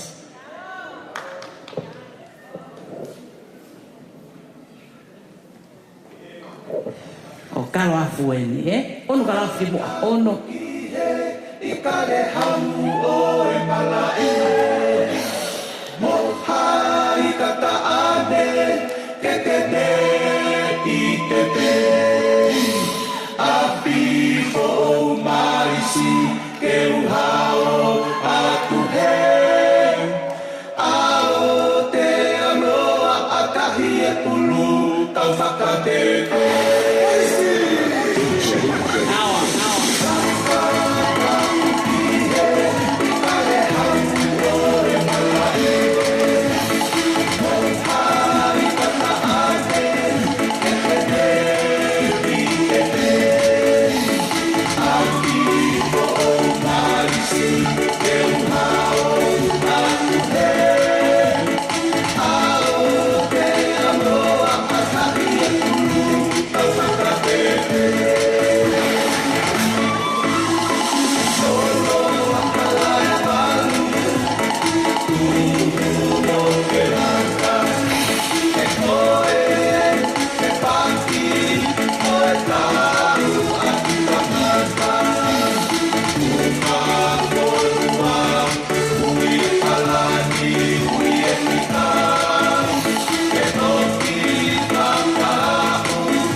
Toa pehe ki a toa whaiva pe mo kalo afu Berg. Joanne, hau Joanne ki love mare. Ko Joanne ne sila perua hate iho katoa. Ko toko toa pe ki nā toa. O si pe Joanne pe tau hoko ati haakame ki a Meriame pe mo Noma Te teu mai a ofa tui fua ko te ke tāpuni e tau tālunga. E tau kau wa inga pe toki tuku ato e rewa ki e to inga o to i ana wangai mawhana. Mahalo.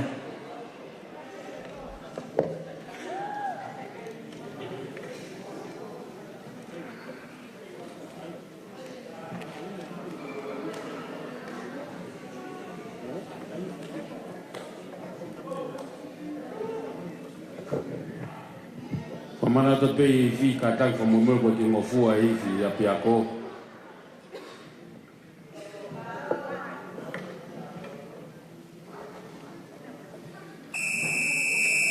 Sila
mama mo pare, mai pare hua e mai bien ke tau te pile.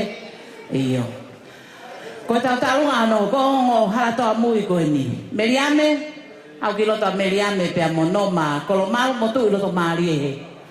Meriame mi tanea, Hawaii ki koloa mo, baba o katoa halato mui. Pe a pe ki anoma kolomal ko ni e frarea. Tata e ki ko ni malo. Marei, o le peke u whakape wala apa tu o si whaiat me uaniga ka mo koe whawero ake ato a meriame, unu mai ki mua ki e. Ko meriame hoki ko ne tamai me i hakame. Pa ko ne whae, aia koe whae ne whae, o kulahi ne whae ka si e whae. Aia koe mauhau matou me i he kolo whahina me loro pāngo, aia ki ai koe ni e pule whalau koe ni ma kui taha pepa mo e pule whalau mo whane whangwhang.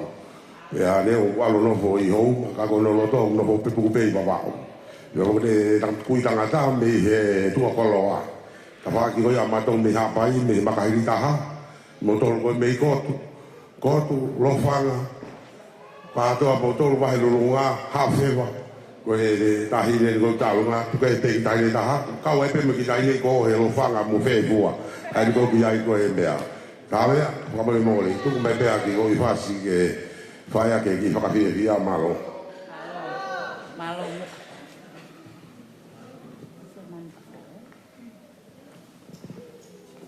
Tā, mai pia pai ngā whasi.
Sesimani, mere sesimani pare napa.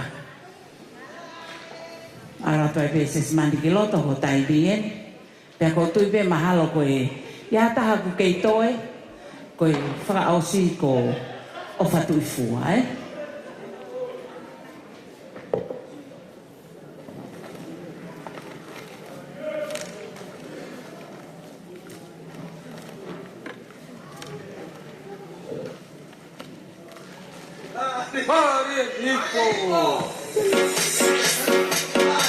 Oia, halalo e dia.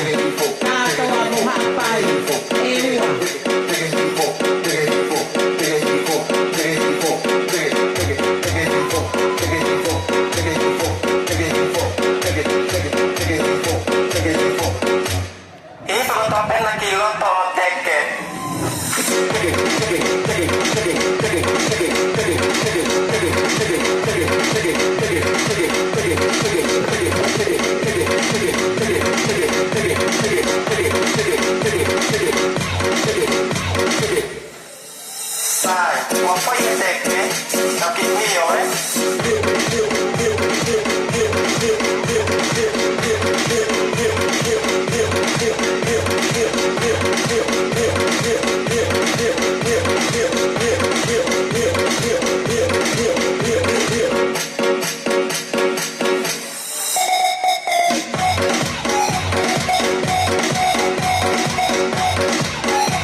ki vai tau pale ke te pile.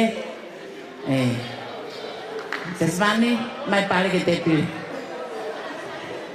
Koia. Koe tau whika ua noa ini. Ai koe tau whika ua noa. Koe salaka wei oku fe ai mata e hulari. Ofa, ko fe ofa tui fua. Ko ofa pe taha tō lahi ono whakatua ngā ane mono whakawhai tangata. Ko e ni nau i heni ka atoa ko ia tene whaose mau tālunga. Pea koe osi koe a ofa. Koe coach a mamani koe tālunga osinga au pitoe. Kua pau ke whame ite a soni ka whatau ngana mo muri.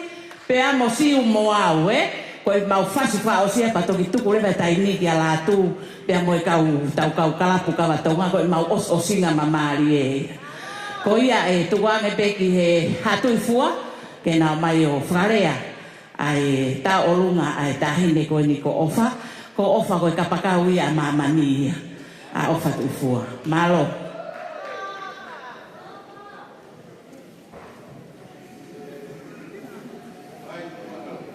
Ha ofa, pai molue mai ofa ki lot maari. Ai ata foi fasi koe o lia haona. Ha peha whahinga fo i whasiku. Ai watu ai lia hona moe. Wawa ola. Mataika. Peheki matangi ake kahoua. Ka toa pe. Nihi ko toa pe nau hen me matangi ake mo kahoua mo lia hona. Mataika pea mo pangai motu ono taini. Malo.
atu e whatamai.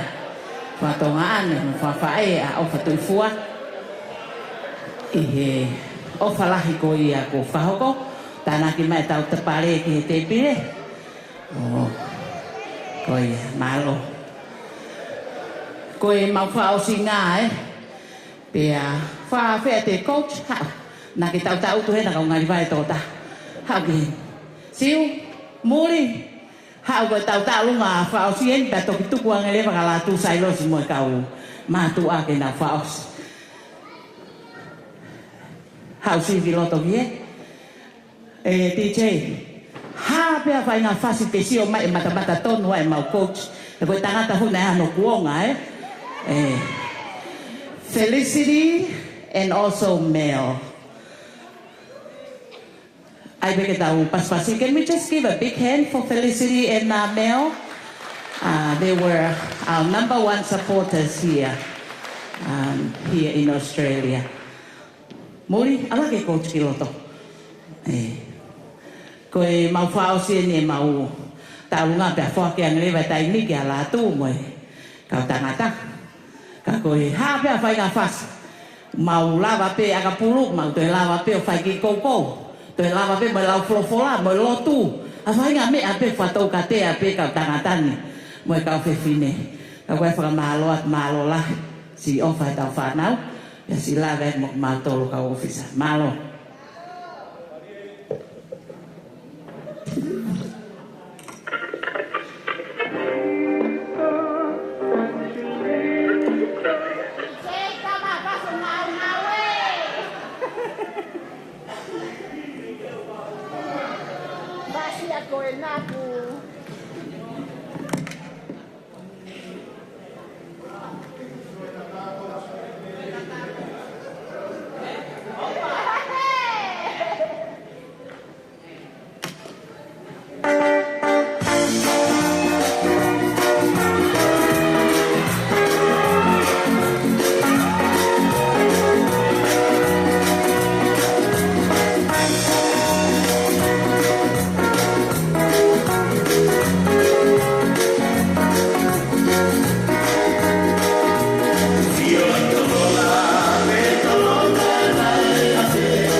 Lato mo konseti tuku atu e taimi ko maulava. Ka ki mua peke toka te taimi ki kau tangata pat mo kau inu ka whapa mo ni ipe ku o ku nau kei hoko mai kei tari pe ma whanau ke koe. Ka kou tua te au ia ki uwha fofonga e tai pe whamalo i ki whanau ni mo mātou ko toa pe. Ko lava e si whatongia nei whai mai lele whafonga e tau whonua pa mahonga ia. Me i ki tokon si ke tokon ko toa pe na maulare me whanau honga au pito. Ki whanau ka ke toi ngalo e nau mo ui ko toko taha o noai ko nau toke kaya wakapuna ko toko whape na nau o seka wakapuna. Pea ilo pe ki whanau ni ai kore ka nau tolu mo wai na malo ko hiko kau paionia ki mo tolu ke moanga whakaawa matapa ko iko mo ngai te hina mga toko ua na nof mai mitonga kapa te mo whahoka wai nga lele e awa matapa pe ia ngai whainga maari ka ko ia kainga ko e ia ngai matapa e awa o mau whakangongo ki hai ke whakapepa ngai mea ko ia pe toke announce ka pia e ka whewhine heni e ta whanau man meri e ia ai ho ta whonua ko ini kontineni tika pau pe hepe mau ki te vai o whahoko he coach mo ni ihi ko i tonga wa ki fuia ha resource le i wanoa kano ka to tu uta maho tau whonuani ke te i ki nau tore ngai mea le fuli pe o i ngahi le o e whetu uni pia ko ia kwa i o whalahiat a to e ha whainga maari anai to i tu peke mau coach ke ni to whaiat e mau lea whra osi ka ko osi ako ni ko ospe ko ni ko whalongolongo e pea to klia peki tonga he mau whola malo mo e o whatu Malo au pito ko ki ofa nei au taki mai me he kalapu mafu ofa ko e me ofa mai whanau o whiunga e mo paanga ta hawhe. Malo e ofa te mo malo e tokoni te lau tangane pe mo tolu ko ngahi mafu ofa ko mafu o kolahi whaaki mai whanau. Malo au pito tokoni.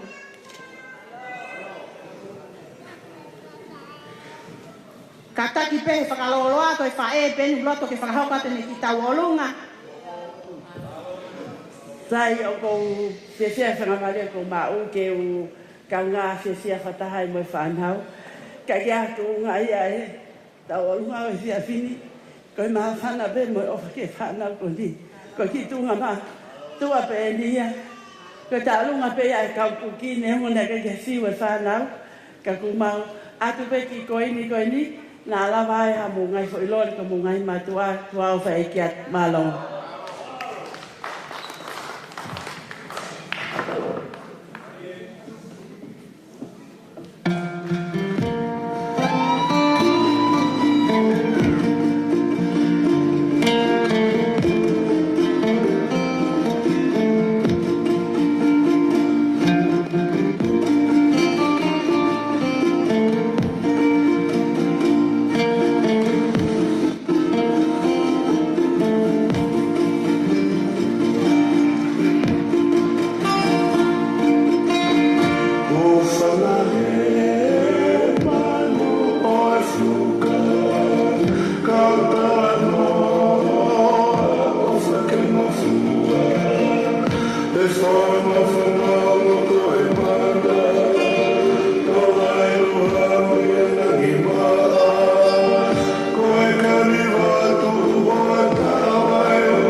Kore ke hufanga he ngai whatapu dobe ko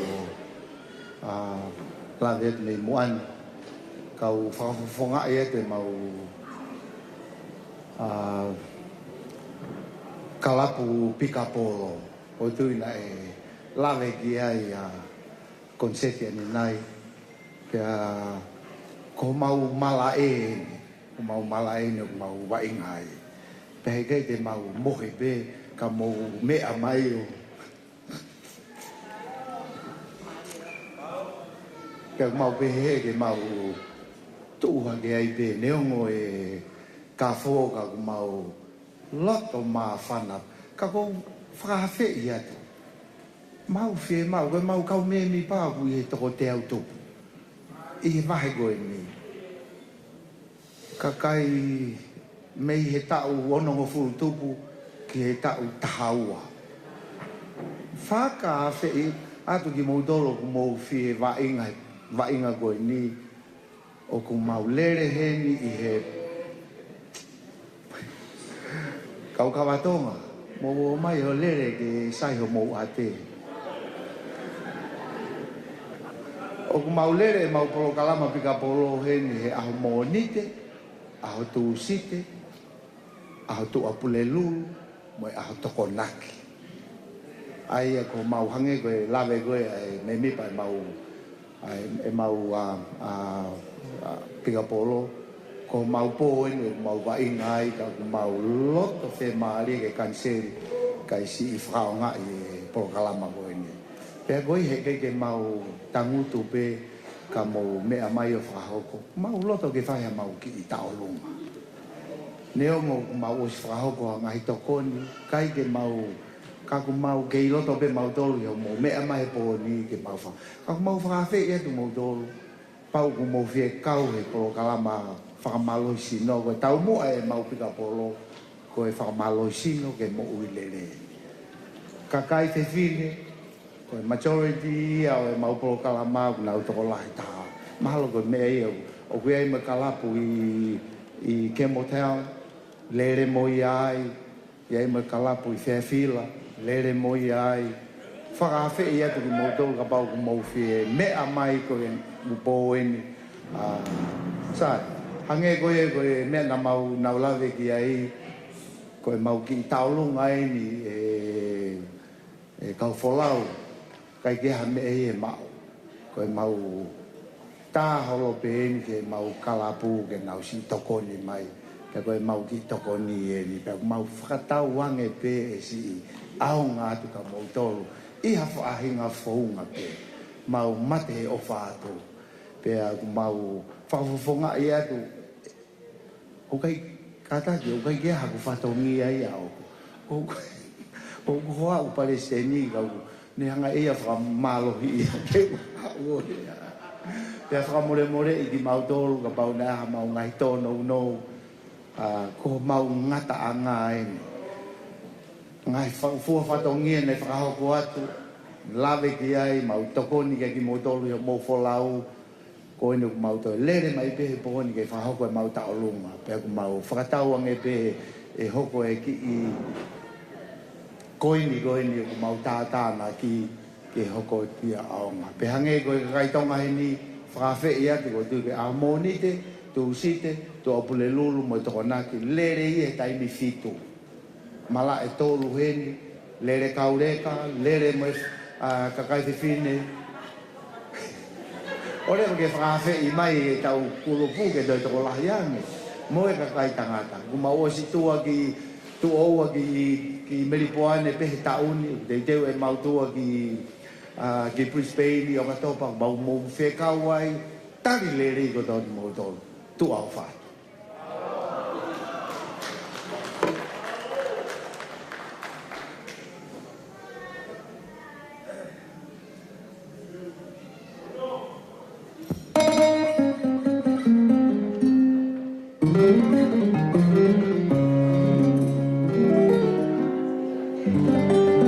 Fakata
one of the biggest problems, what's making hives sour,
Pakaikai, koe toloto peke whakahoko ate ki whine motuani, ko hoku hingoa, ko Haiti, Sailosi mula. O kau mauhoa kia latu, lomitau, mula Sailosi. Ko ki maua, o kumasi tokangai a whanau, ihe keipolo. Kai ke aha mea mau I ho manima, ka maloto pe ke whae maki tālunga, ke tā puni aki e pōni. Koe pe koe tālunga e koe ni ke tālunga pe ai ma whanau. Ki e whanau koe ni loto katoa, ka pehe ki he kia whane, pia mo toenga o e kau wholau mai. O ki ai e honga ia, I ho mou whalala mai ki hoku hoa o whaanga, ki a la tūlo mi tau Sailosi.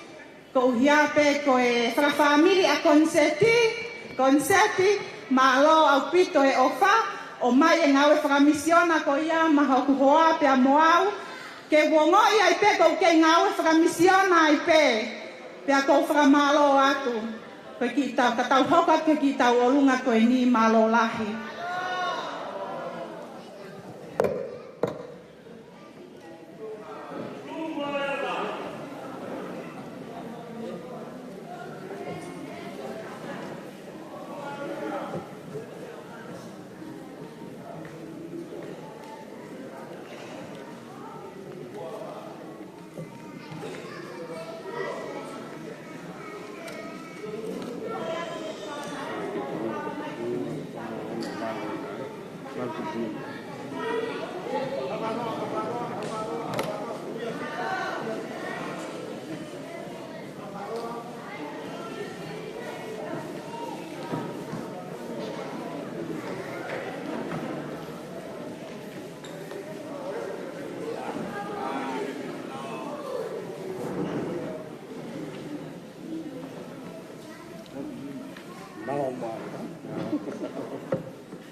Mole kainga ko ki fe ma ke pe ni I tahi ne ne fa mai le passport ni ki kata ha puri ai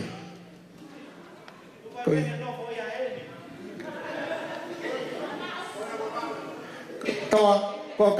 to lan ha ko ki pesi mai na ke fa ma passport kata ki fasosia na wah tahaya ku pai e ki katoya fia tuai ko ki passport ya ki tahi ko ni fa ye lo toai tak oi sit malo koi to fe koi re mai oke tanya ni pada ke no ko se yan tara me bagi fas keos mga kilo to fa mai fasi ke fa ho ngai ka ngai malo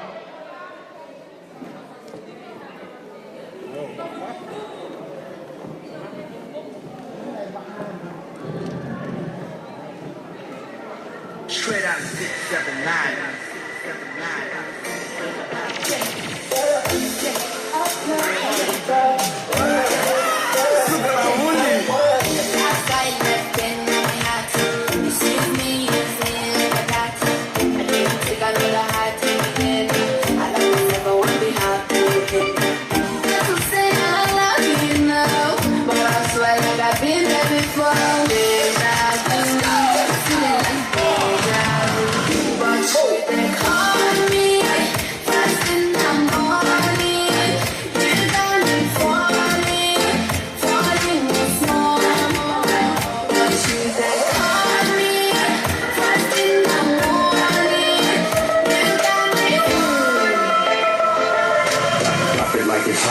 Please don't break me heart, so Clap it like this. Clap it like this.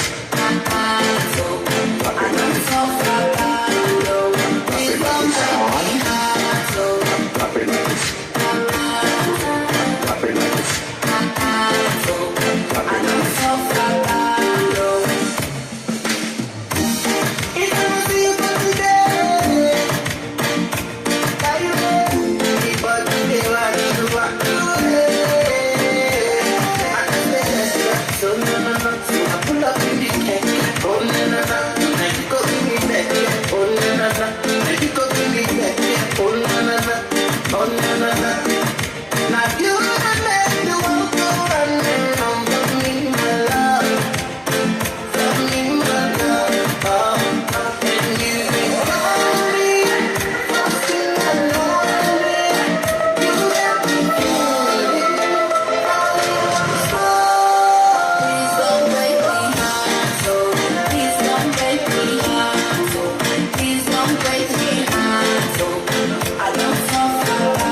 please don't break me heart, so Clap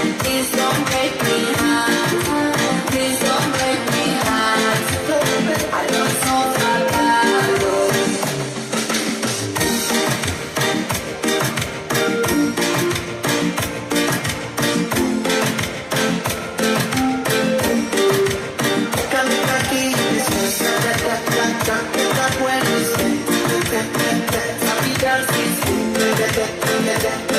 Clap it like this.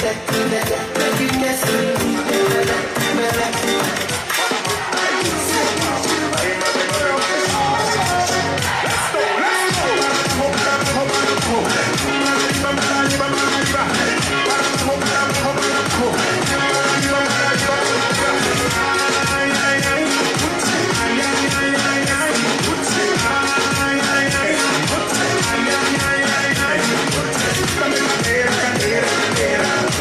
this.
Kimo apea toki oange ai whausinga tau porokalama. Ko ai peke si tala to ai lewa ke mao e ngai family. Ko e mauhau whukoi tau ko sina kai whuke whaha alu ia ki tua. Ko hui pe ko e si o peke malu e tau whanau me mea. Pea ko hui ko fu fia ko ne mau ka ofisi olo me fu.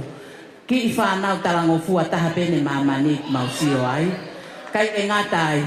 Toi malo hi ko toi na fui ke ime tolu ko ne whai tokonaki. Kule lulu tokona. Ko ia mau loto tahai. Koe mau porokalama whapompong. Mantu pau peke mau sio ke lotu. E koe lotu pe tau matai koloa. Te mau alo lotu au. Ospea mau hao nai totong he NRL e mau tiki teke mau ela mua he tau koe ni ai penta mo e kau pois a pompong. Ai a whai wha. Ai ka pepe wha ke he ono. Mau nofo ofi pe foki he kei pos. Mahagini peni malere mea ke Plutet Stadium. Ai ko mau foki peke Cables ai ko fafofua tu au ke lai ne ono ke hafe fitu. Ko ia e whakafe e moto ngai family. Te mo mai o ave mo whanau ke mo ki mohe. Mo ki overnight te po sapate ki he harmoni te mo whanau. Whakatau mo. Lia tai mea motu ako na hawe mi tonga ke whao maa mea fo o he katoreta. Pea whakafoki mai lewa nau tolu. You have the whole time me po sapate. Aluha ke moni te kakat whafok me na toki Cables he wha e fiafi. O kai mau porokalama wha ose a mautori ai. Pea mo lātu mono hoa mo si toi ngai kau toko ni ofi. E tok wha hoko ia he fiafi koe moni te. Mawai pe mo mau o alu mau alo pe mato he po monite. Ai ko he atu pe ke mo ma o mai fami.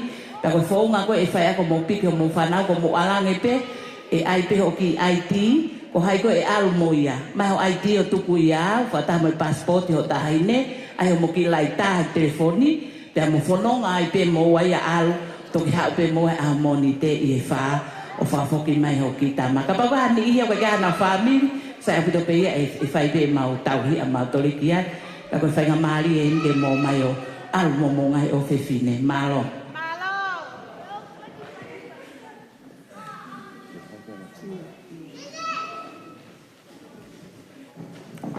Io kore pe ke te ufanga ko he fatapu ko fai me ta moani ko na au ke fai to ai fa malo ki mua i he ku ne whamaro ku ia ai ofa ai sila pelua o tok whaka umai ai ai kai kau ia i he inasi e whakaha atu o ko tu mau pe i ngai o wau o ko manatu i mau pe ai ngau o ko takai ai takai whalati ai i he tuunga i whanua e ko kore whamoi more o te unga ka ko whakofonga heni ai High Commissioner leo ke tistu halangingi pe moe Office High Commissioner tonga i Australia. Ai talamonu ke whanau, moe whakamalo i o mo whakalanglangi ku whai ke he whare o hau, kau maa e tonga kotoa. Kou whafonga foki ai konsela whalanglangi, Louis Waterhouse. E ne whakamalo, moe koe whamoe more, kai kia whaia maarie ke hausai ki mautolu. I ho mo lava mai whanau. I he ngahi tonga mātua ko tō mo i hengi he pare o e whare koe ni. I kai ke umau pia mo i tonga mātua ku whai whatongia mo e enala ela mo i whanau harea whiunga ke whai atu ake whakamalo. Kau kalau hingoa e tō ni. Ka ko umanatu i mau pe ako nake tamai ke te au. Ka whai hangau e ofa kui kai ko hakumi langi toko hakumi tāpuaki. Ka koe whakamalo ia e ofa na e whai e eiki o pekia i he kolosi o tau maua e ngahi tāpuaki whakaaho mo mini totoa pe. Koe lau maari e ia nā kuongo i he whiohi pia mo whane ka umaa e ki komiti tonga e whanau maa la tū sailos pia monoa hairi mo i ngahi tūnga whae tūnga tamai na e ofa mai ki he ngau e koe ni. Whanau o kukai kuha ngau e whai ngofua. Koe maunofo i muri ni, koe masiva ngaru whau ki mautolu. Mautok whanongo ai, te mautok tānoa, koe ngau e kotoa pe i muri ni o kui ai hono whakamore. Ki koin sisi u amana ke whakaha atu he hoa e Palestine pika polo, koe oso singa maaria ia o kumau e aho ni. Kai ai hatono no whanau ka whakato aki ai ofa. Mo tōku tōku hene e whini, u hange koe whaalea ne whai i he hoa e Palestine tika polo, koe ki ngau e koe nuk whai, koe tau e ne ua hoko pia mo e nala ela. O kui ai ai whatongia, o ata ke tau whepou wakia, o tari ai toi whanonga koe ni hono hoko. Koe me au sai ai ai whengau e aki mo e nala ela, te kui ai e malu i ai whanau, te au whaka ofisiare. O tau i heni mo e kakai mau inga, Melissa Kingston, o ne whai ai tokoni lahi taha ki e mate mātonga. Ta hua whai te ungu whate unga tau whanau. Tō tā heni ko Felicity George, si tuko no taimi kai hao nofo kato mai whanau koe coach, toi whaka uri whaka ah. Aia koe tau nofo heni, i kai mei lama le rei ai whatongia ai whanau me whanonga koe ni, ka ko maulo tu, te mo ngāue. Koe ki whamalo vai pēo ko mau, pēo ko tu awhat, pēo ko tuku heni, ki he hoa e Palestine pika polo, ke ni whaha atu ai ofa kua lava he pō ni, malo apita. Ko tu ko le ai o si whahoko atu, ta te white ke whamalo, ko e seniti ko tau whake e pōni, fe unga ia mo e tola e ua mano, ni maafe, ua no. Malo abit.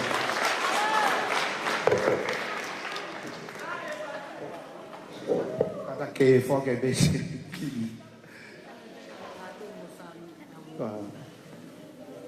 Iya, togi orang kan. Iya, itu. Heidi, kata kio me amai, ploto kau folau ke foke atu ini. Tolai ua mano ni mafe wano. Malo yako, malo pito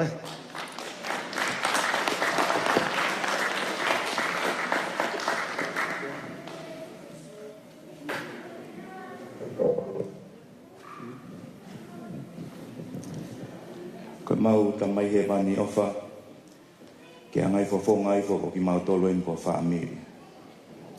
Mau fia, pe ngā ke tari lere, si ngahi ofe fine, ka umae tunga tamai o eiki, mo tunga whae, no si lava mai me mau whanua masiwa me tonga.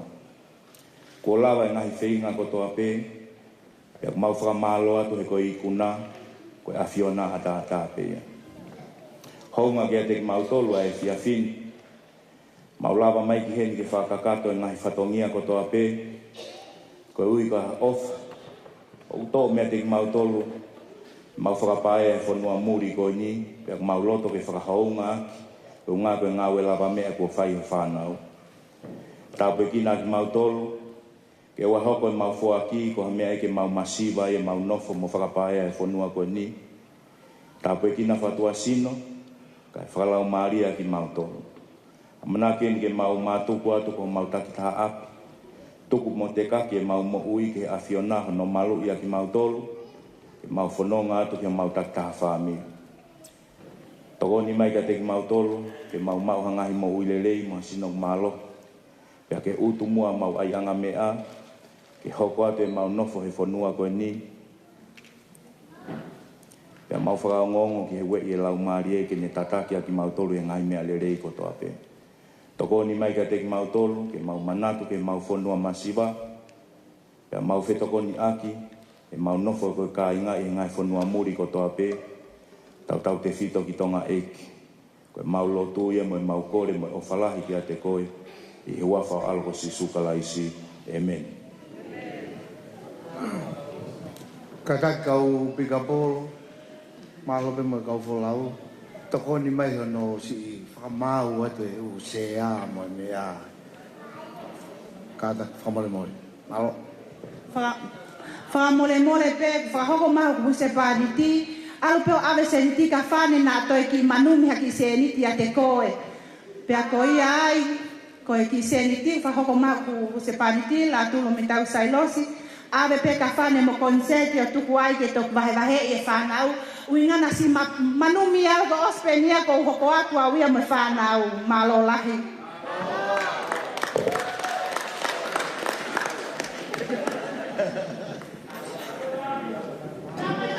DJ, tá, rapaziada.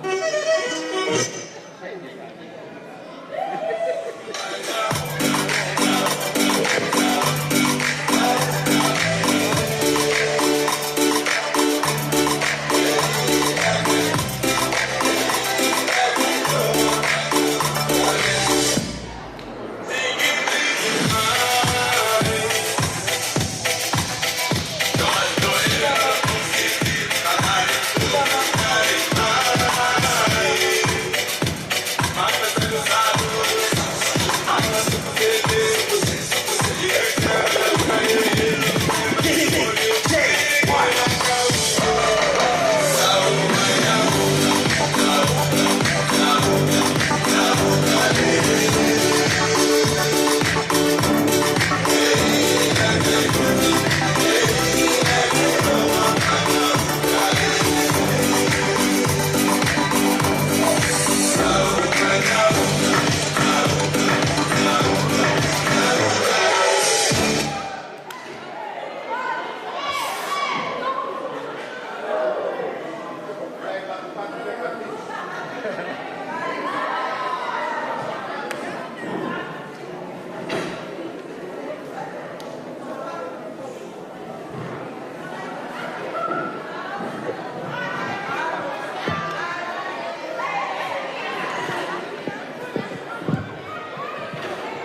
Mahalo tu to ka vai ki fa mau ki ka sia.